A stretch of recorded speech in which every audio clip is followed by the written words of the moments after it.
Hello, everybody. Professor Nagy here.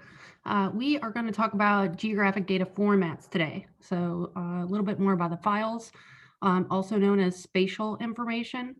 A really important aspect, and I've kind of alluded to some file formats and data formats and things like that in some of the previous lectures, but I'm going to focus on it for this one. So geographic data formats. Let's talk about it. So what is geographic data? And one thing I'll say is that, I know data is plural. Oftentimes I say it's singular, so sorry about that. What are geographic data? They are paper maps for digital. We've talked a little bit about digitizing the process of taking paper maps and putting them into digital format called digitizing. Spatial information is also a representation of objects and phenomena, just like we were talking about how do you represent geographic phenomena, and that our observations of those things are representations.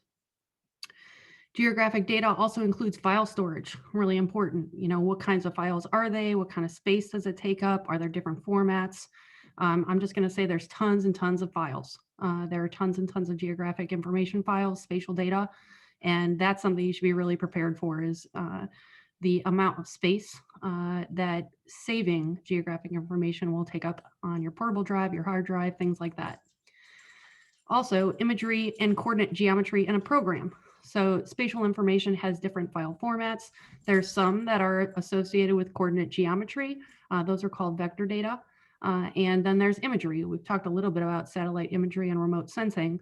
And so imagery is another type of file format that you'll be working with in a GIS or an internet mapping technology. And then finally, what can be mapped? I think that's really the most interesting question and what remains to be seen. What has been mapped to date in terms of phenomena in particular, and what is left to map. A lot of times it's more of your specific research question as to is there data available or do you have to create it? So let's talk about it more. So files, and more files. A little bit of information system stuff here. So a file, this may be cursory review, but a file is an object on a computer that stores data, information, settings, or commands used within a computer program. A GIS is a computer program. Internet mapping technology, it's hard to say whether that's a quote unquote program, it's more of an application.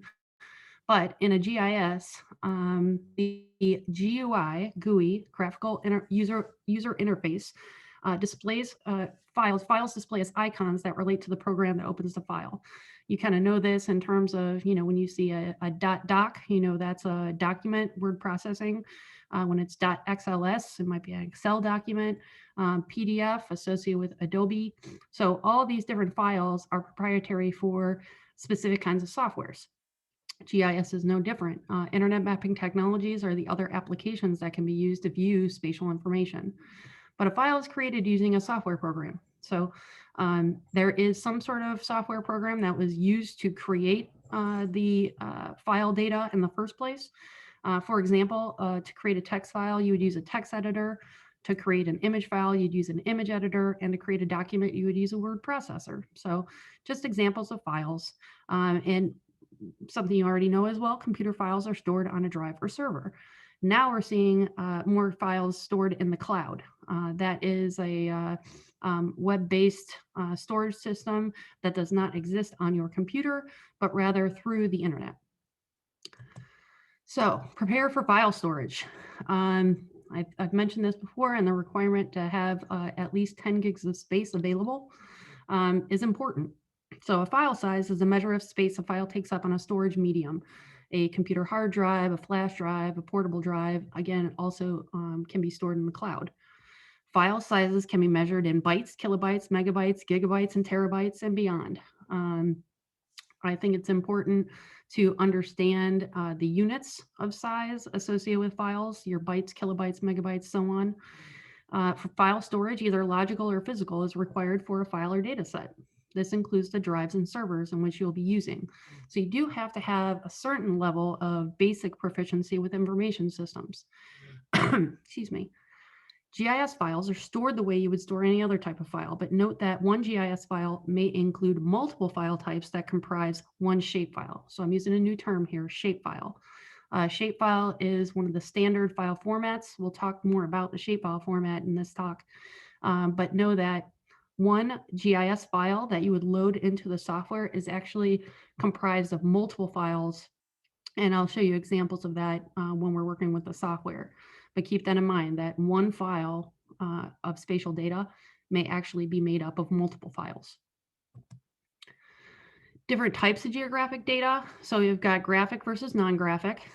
There's vector, which is a coordinate geometry file type. Raster, which is imagery. IMT, Internet Mapping Technologies, your Google Maps.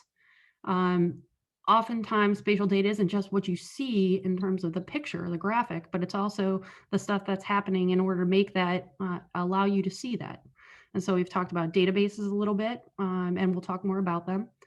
Software design is important, like where are the buttons, how do you click them, how do they work, how do I navigate them, are they on my screen, do I have to right click, left click, things like that. And then a certain level of programming. We're not going to do programming in this class, but you will have an exercise or two in which you'll need to create some sequential query language, which is a specific type of language that allows you to build a question to ask a database. So you come up with a quote unquote computer sentence, algebraic sentence of here's the data that I'm looking for, and that's called a query. Not necessarily programming per se, but it is kind of a way to look at how queries might be set up and what kinds of components a query sentence might include. So graphic and non-graphic data. So geospatial data can be graphic data, spatial, and non-graphic data, which is non-spatial or thematic, which is the attributes. So there are things that you can see on the screen, the graphic part, and then the non-graphic part, which resides in a database behind the picture. So graphic data are used to describe the spatial location and mutual relationships of the geo elements. So those different pieces that make up that data. In addition, graphic data can be divided into topological and geometrical. So topological lends itself more to imagery, and geometrical lends itself more to points, lines, and polygons, shapes. The topology is a mathematical discipline dealing with the exact definition of spatial relations, and it serves to identify the links between individual elements.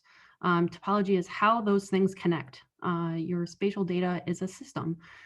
Each of these lines, points, and shapes, particularly in a geometrical type of GIS data, relies upon that topology. Are your points and lines connecting? And in an example of, let's say we are creating or looking at a boundary of a city. That boundary is a shape, right? It's some sort of polygon. A polygon is a shape with multiple sides, poly meaning multiple. And if you're going to analyze something within that boundary, if that boundary is closed, then you can actually do that. It becomes the unit of measure. If it's not closed, if that shape is not closed and has like dangling edges or something like that, that doesn't close, then you can't count with what's within it, right? So I want you to picture like a circle, for example. You can count the stuff that's within the circle, and you can count the stuff outside of a circle. But if that circle is not closed, then you can't count what's within it because there's no boundary. Moving on to non-graphical data, they're used to describe the partial geo elements by name, size, ownership, volume, kind of metadata, so data about data. Oftentimes those are expressed, or you could read those as part of a metadata file, meaning some background data about that spatial data that you're working with, and also the attributes, the characteristics of data that you would store in a database. Let's talk about different types of vector data. We've got three that we're going to review: points, lines, and polygons. But vector data is split into three types. So we have polygon, line, also known as an arc in geometry land, and point data. Polygons are used to represent areas such as the boundary of a city, lake, or forest, anything that is a boundary of sorts. Polygon features are two-dimensional, and therefore they can be used to measure the area and perimeter of a geographic feature. That's something you can do in Google Maps or internet mapping platforms, as well as a GIS. Polygon features are most commonly distinguished using either a thematic mapping symbology, like how do I tell the differences between these shapes? Are there things that denote some sort of similarity or difference between them? In thematic maps, you see that as different color schemes. Maybe those colors are associated with data within those or associated with those particular shapes. So looking at the patterns, or in the case of numeric gradation, like if you were differentiating between numeric or quantitative data between this municipality and that municipality, this watershed and that watershed, this economic development district and that economic development district, again, those are all units of measure. And so using color gradation, numeric gradation, some sort of color scheme, or even cross-hatching, different ways to visually represent differences in these different boundaries. A little bit more about lines. So lines or arc data is used to represent linear features. Common examples would be rivers, trails, and streets. Not exclusively, but again, something that is a linear feature. Line features only have one dimension and therefore can be used to measure length. You know, what's the length of point A to point B? What's the length of point A to point F? And so the distance, again, it's not area, it's not perimeter. It is linear distance from one point, then a line to another point. Again, think about when you were doing coordinate geometry, you had your graph sheet out, and each of those squares, in a corner of the square, there is a point, and how do you connect those things? Line features have a starting and ending point. Seems straightforward, right? Common examples would be road center lines and hydrology, meaning it starts somewhere and it ends somewhere. That is, and there may be some points in there, which we'll talk about next. But symbology most commonly used to distinguish arc features, line features from one another, are line types. Are they solid lines, dashed lines, thick lines, thin lines? Again, that's the symbology that shows some sort of differentiation in that particular vector data type. Now for points, usually the most simple. Point data is most commonly used to represent non-adjacent features and to represent discrete data points. That means that there is some finite aspect to it. Points don't have any dimensions. Therefore, you can measure neither length or area with point data sets because you don't know which point that you're trying to measure from or to. And so examples would be maybe a school, different points of interest like a landmark, maybe bridges, where bridges are, and culvert locations, for example. Note that its points can be used, I'll talk about that in a minute. Point features are also used to represent abstract points. For instance, point locations could represent city locations or place names. Again, it doesn't have to be a specific point features kind of delineate where something is located. However, both line and point feature data represent polygon data at a smaller scale. So they help reduce clutter by simplifying data locations. And an example of this is if you are looking at, let's say, buildings on a particular map. There are two ways to see the locations of buildings. One might be a point. Hey, this building is located here, just like you'd see with the Google map points. You could also represent a building by the shape of a building, right? And so this point feature data could also represent polygons. Same with lines. In the case of a line, so let's say a road, for example. Let's say you are using, you want to find some additional characteristics about a road. Let's say the width of the road, how many lanes that particular road has. So in a case like that, you may actually use a polygon to represent a road. Create like a rectangle, for example. And then what kinds of information is within that polygon? For example, a road segment, how many lanes are that segment? What kind of material was used on that segment of road? Are there markings, lane markings, or are there no markings, things like that. And so point data can be kind of tricky because it can also represent different vector format, or I don't want to say vector formats because it's raster and vector, different vector data types. More about vector data. So I had alluded to the different files that make up a GIS file type. The most common geospatial file is the shapefile. All commercial and open source GISs and IMTs accept shapefiles as a GIS format. It's so ubiquitous, which means that it's just so commonplace that it's become the industry standard. However, I am going to jump in and say that KML files, which are associated with Google Maps, are fast becoming a new standard, getting really, really close to just as common as the shapefile format. But you'll need a complete set of 3 files that are mandatory to make up a shapefile. So I have clearly more than 3 files here, but at least the first 3. So SHP, so the way that this looks in a file format is .shp.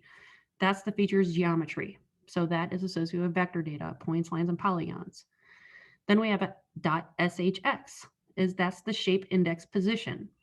Where is it located? It's not just what type of geometry it is, but where is it located within your graphic interface? And then .dbf is the attribute data. So at minimum, a shapefile is made up of SHP, SHX, and dbf. You're like, well, what? How can that be? It's one file, but one file is comprised of multiple files.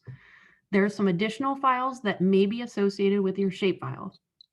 If you have applied a projection, a .prj is the projection system metadata.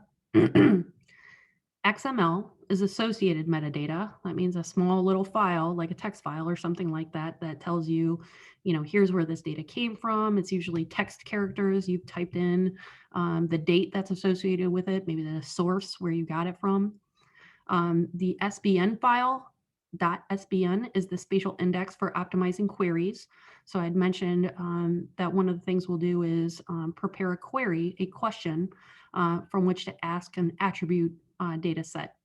And so an SBN is the spatial index for optimizing queries. That means it goes faster. And then .sbx optimizes loading times. That means it's faster to process when you're loading it into the software. Typically, it's hard to say which ones are always present. Sometimes your software may prompt you to create a spatial index.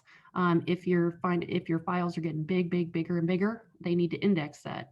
Indexing means that it is able to go through all of that data to find what you're looking for faster. So when it says it's optimizing a spatial index for queries, that means that it has created an index to find the things that it needs to from the query sentence faster. And again, SBX, if your files are getting bigger and bigger, you may be prompted to optimize your shapefile for faster processing. Now on to raster data. This is typically known more associated with imagery.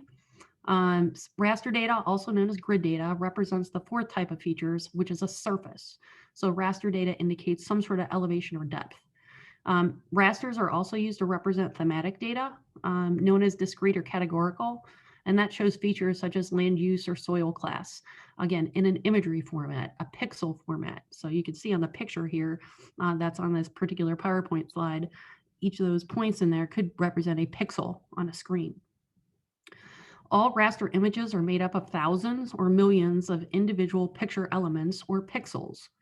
In the case of aerial or satellite imagery, each of these pixels contains a number that represents the amount of light at a particular wavelength that was recorded by the camera and is now being displayed by the computer monitor. So different from vector data, raster data is more grid-like. If you were to look at the attribute table database file behind the picture, it is set up as a grid rather than rows and columns like a normal database file. There are 2 types of raster data. We have continuous and discrete. An example of discrete raster data is population density. Discrete data is something that has a finite end. So we were talking about boundaries, for example, the vector data format of boundaries. That boundary is a discrete end to that unit of measure.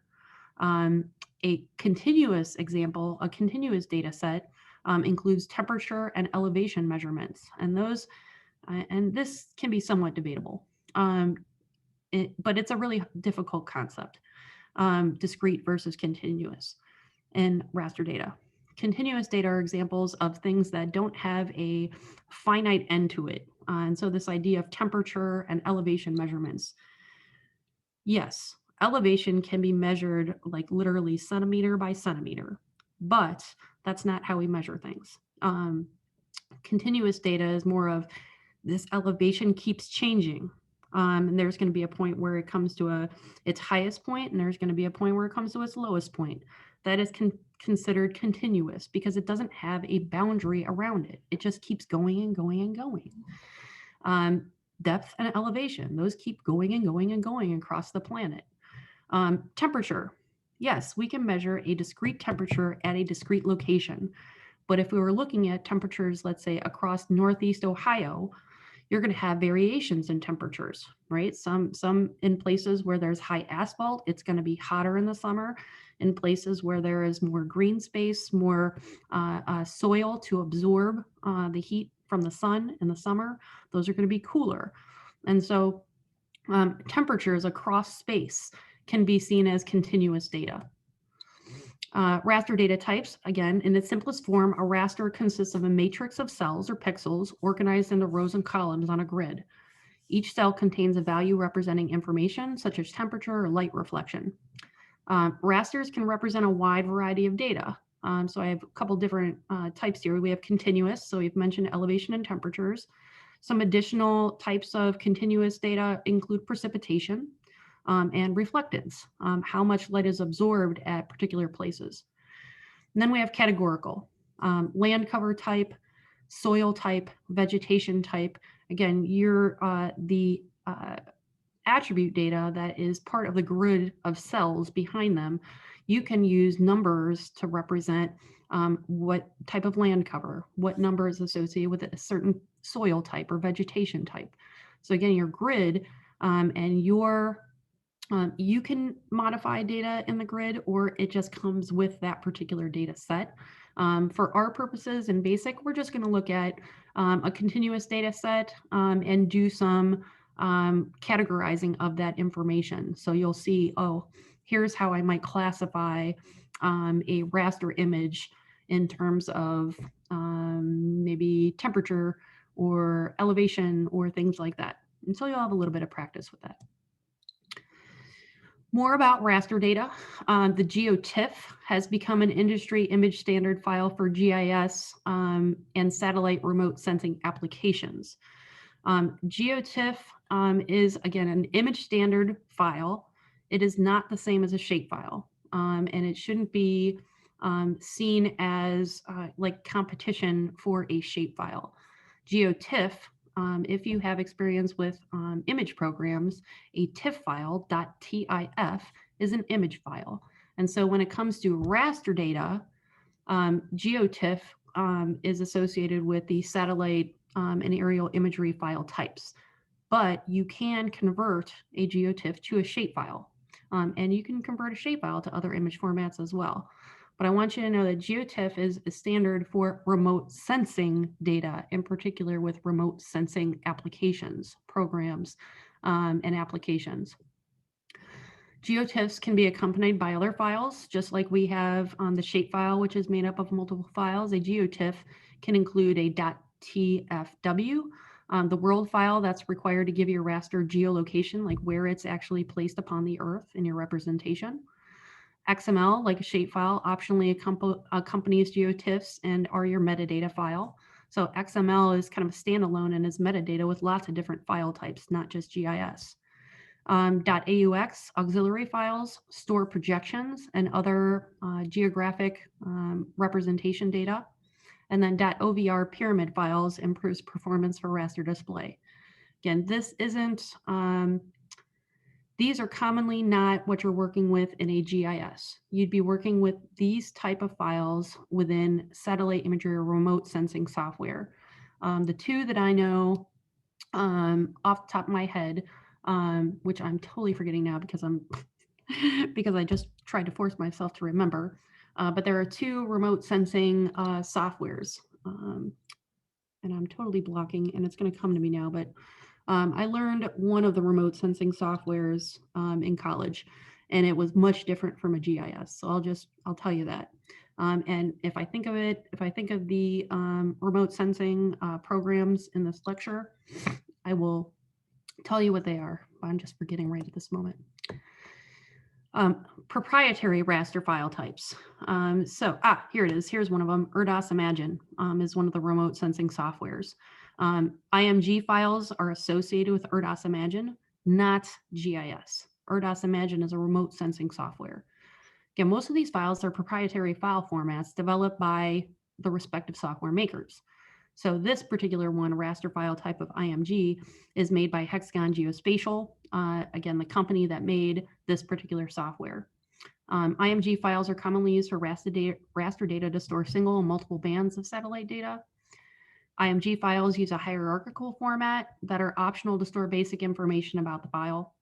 And it can include file information, ground control points, and sensor types.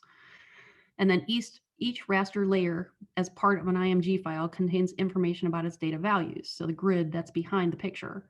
For example, this includes the projection, how it's been stretched from 3D to flat, some statistics about whatever metadata or whatever values are behind the data, like what percentage are a particular type. Attributes, again, characteristics of the data, maybe time of day in which that picture was collected, what location or satellite it was collected from. And then we have pyramids, which are ways to construct geometric models. Again, too advanced for this class, but again, knowing what it includes. And then it also says whether it's a continuous or discrete data type of raster. Other GIS file types, I've mentioned a little bit about Google Maps. KML stands for Keyhole Markup Language, and it was originally developed by Keyhole and then acquired by Google. KML files are now an open geospatial consortium standard. Again, I think they're almost at the point of being as ubiquitous as shapefiles, but if they're not, they'll be there soon. KML was originally used for viewing geographic data in Google Earth, but since its adoption by the Open Geospatial Consortium, OGC, it has become more widespread as a GIS data exchange format. KMZ files are zip files containing a main KML file and associated support files. So KMZ, again, zipped files containing a KML file. So just like you zip up a .zip, where you package up lots of data into a more compressed format, which is smaller in file size. You can do that with geographic data as well. You can zip up a bunch of shapefiles. A tab file is very similar to the shapefile and is the default format used by the MapInfo desktop GIS system. So we have QGIS, which is our open source software that we'll learn how to use in this class. Esri ArcGIS, which is the proprietary industry standard. And some organizations are still using MapInfo. It is a specific kind of another proprietary software. And I think just more recently, I've seen Mapbox too. Mapbox, I just saw that added to my WeatherBug app. So that's interesting. Again, an IMT that's in the background of your weather system. Non-graphic databases. So a little bit more about databases generally. A database is an organized collection of structured information or data, typically stored electronically in a computer system. So a database is usually controlled by a database management system, also known as DBMS. And together, the data and the DBMS, along with the applications or software that are associated with them, are referred to as a database system, or often shortened to just database.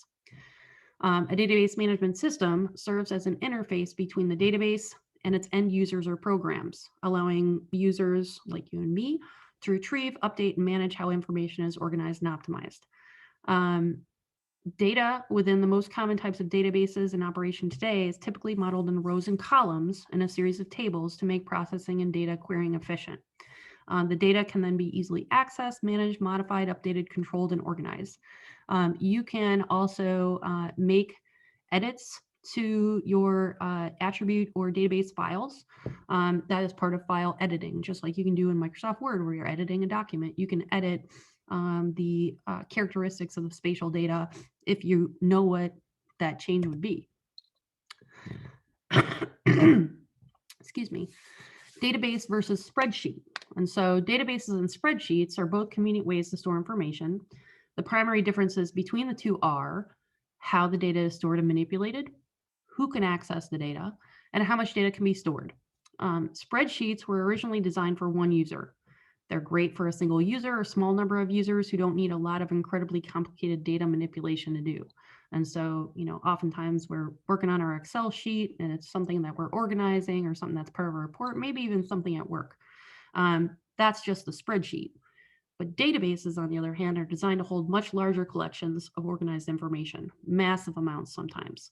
And this is how big data, the format that big data is, finds itself within, is a database format. Databases allow multiple users at the same time to quickly and securely access and query the data using highly complex logic and language. It doesn't have to be highly complex. We're going to do some querying, so it's not highly complex unless you think that developing a structured query is complex. It may be. Different types of databases. The first and the best, in my opinion, for as it relates to GIS, is the relational database.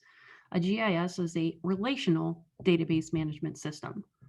Items in a relational database are organized as a set of tables with columns and rows, and a relational database technology provides the most efficient and flexible way to access structured information. Relational databases have a unique identifier, a key, in which you can link one database to another. So this kind of blows your mind, right? Is what do you mean? I can put a whole bunch of different databases together based on this key? Yes. So let's talk about some unique identifiers for a moment. Let's think about us as people. What is one of our primary unique identifiers? What is some number that is associated with us that's different for everybody? If you said social security number, you're right. So each of us have a unique identifier, which is a social security number. Let's say that let's use university. The university also has its own ID number that's associated with you, right? It's not the same as your social security number, but it's linked, it's related. So let's say the university has information about you as an individual.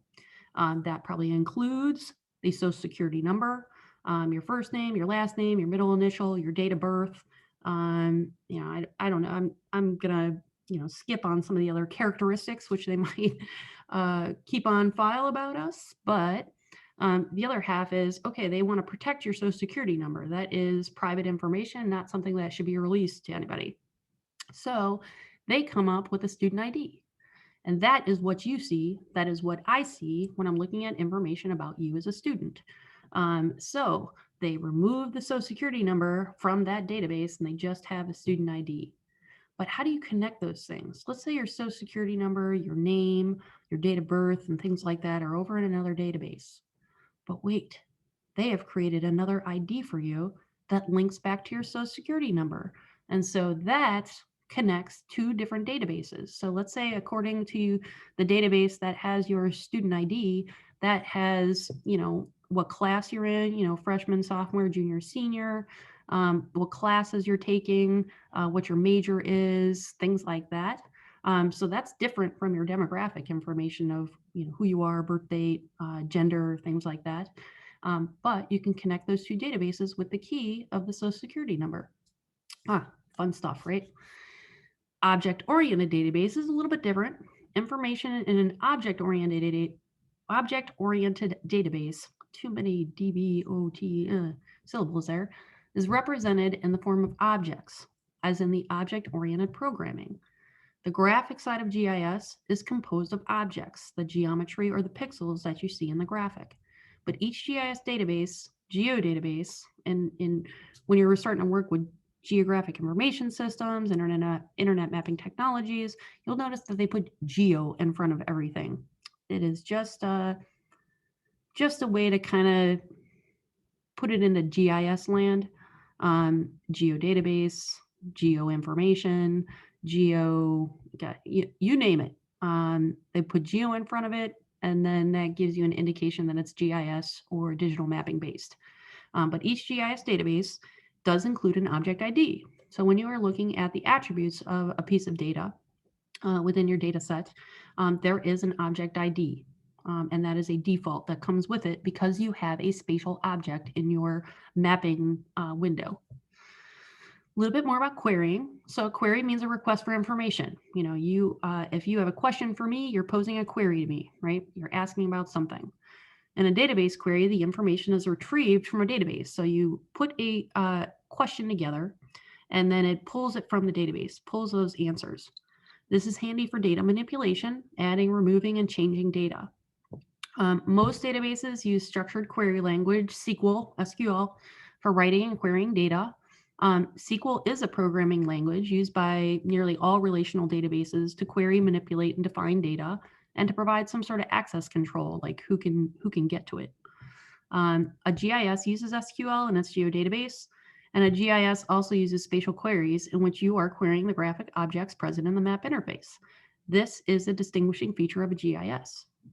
Being able to query things, in particular, querying based on a database or querying based on the picture. A couple different database file types. We have MDB, which is associated with Microsoft Access databases. You may come into contact with this, but in a GIS setting, but I've seen fewer and fewer Microsoft Access databases. More commonly, you're going to see a .dbf file. That is a generic database file. Sometimes there's database 2, database 3, database 4, but DBF is a common generic database file format.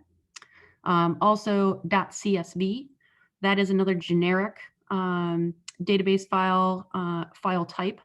It stands for comma delimited values, whereas when you're reading a table, if you were going to convert it, there are ways to delimit the cells and what moves from one place to another. Cool though, you can edit a database file within a GIS or outside of the GIS. I say edit.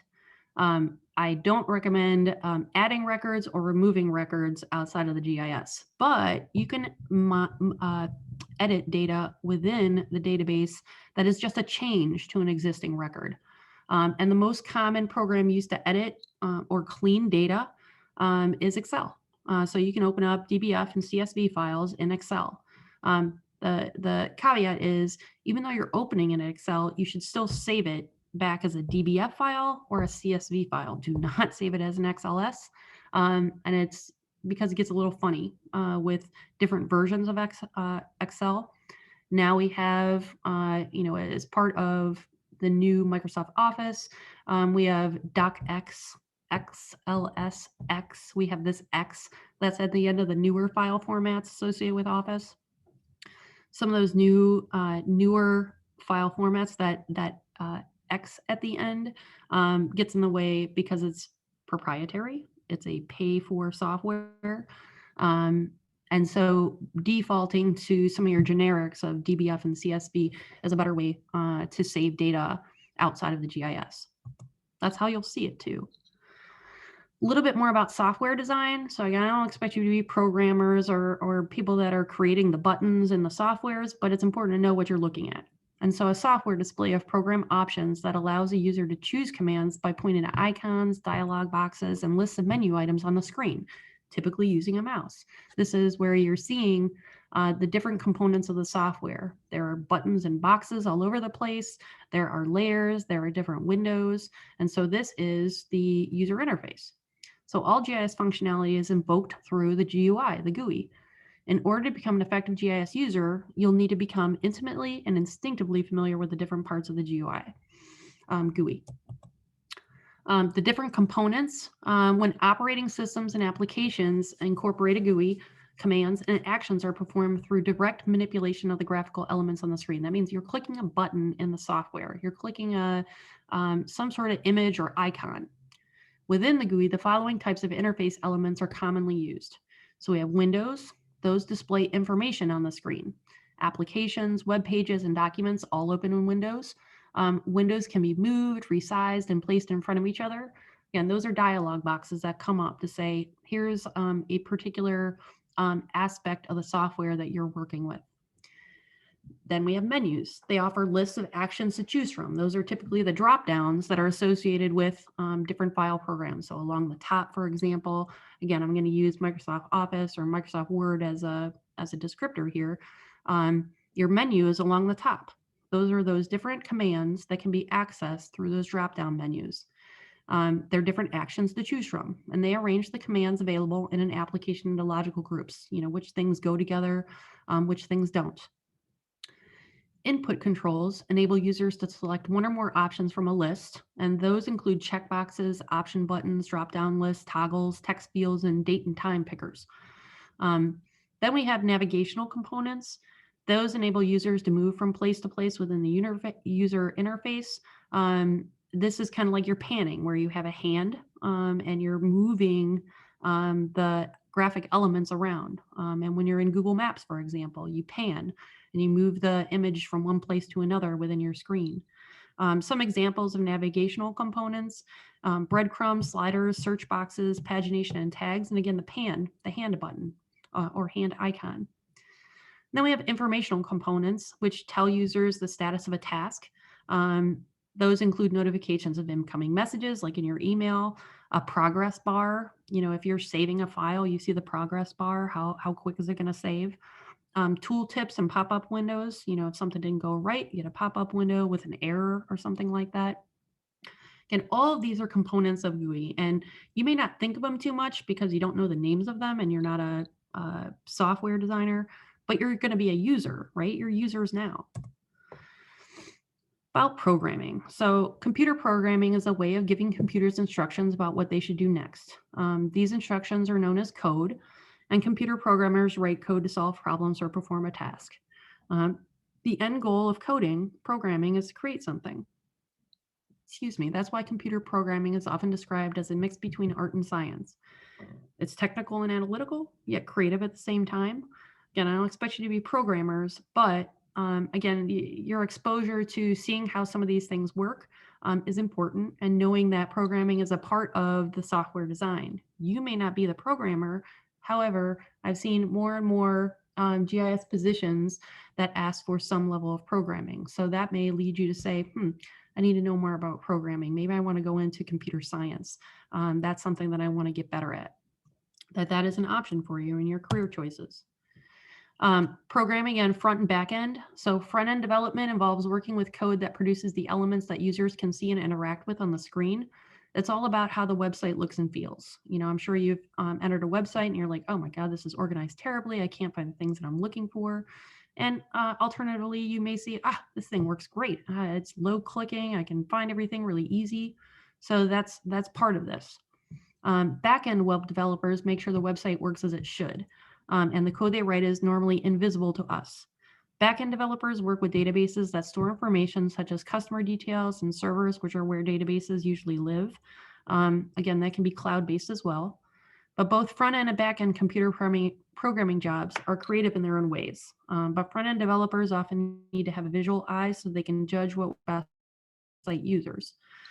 So again, I don't expect you to be developers, but it's important to have a little bit of basic cursory knowledge of front end, back end, GUI, and just kind of some hardware and software stuff. All GISs require a program and data.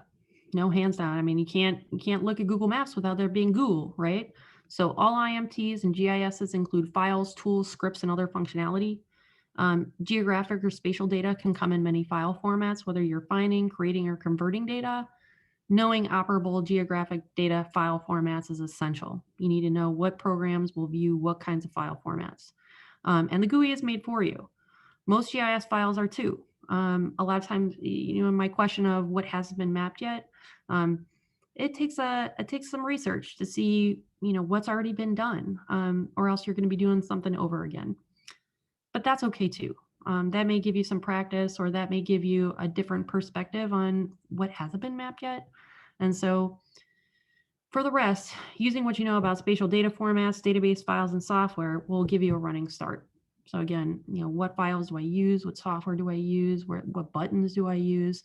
All important. And so that was the end of this particular talk. I am going to talk to you next about some public GISs that are out there, but I hope that you enjoyed or learned from today's talk, and I look forward to talking with you next time.